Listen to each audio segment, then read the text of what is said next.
Saya tanya informasinya, rata-rata berpenghuni tetap itu belum. Belum ada. Ya, nah cuman di sana disinggahi nelayan, baik itu dari nelayan yang berdomisili di Singkil,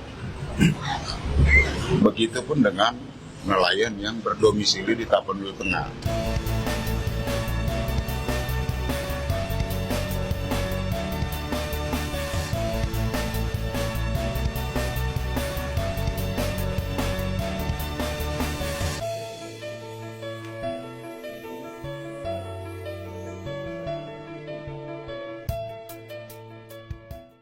Dari Kemendagri ada dirjen khususnya untuk tentang batas wilayah. Nah, yang pasti kami sampaikan sampai dengan hari ini, ke depannya juga apapun yang ada di dalamnya, apapun kondisinya hari ini, kita sepakat sama-sama.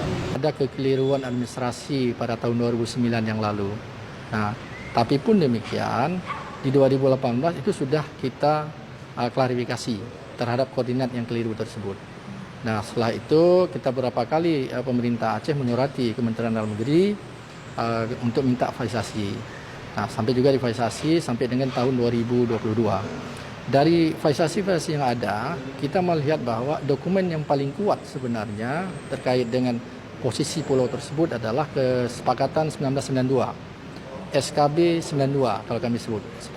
Surat kesepakatan bersama antara Gubernur Aceh pada waktu itu Pak Ibrahim Hasan dan Gubernur Sumatera Utara pada waktu itu Pak Raja Inas Regar.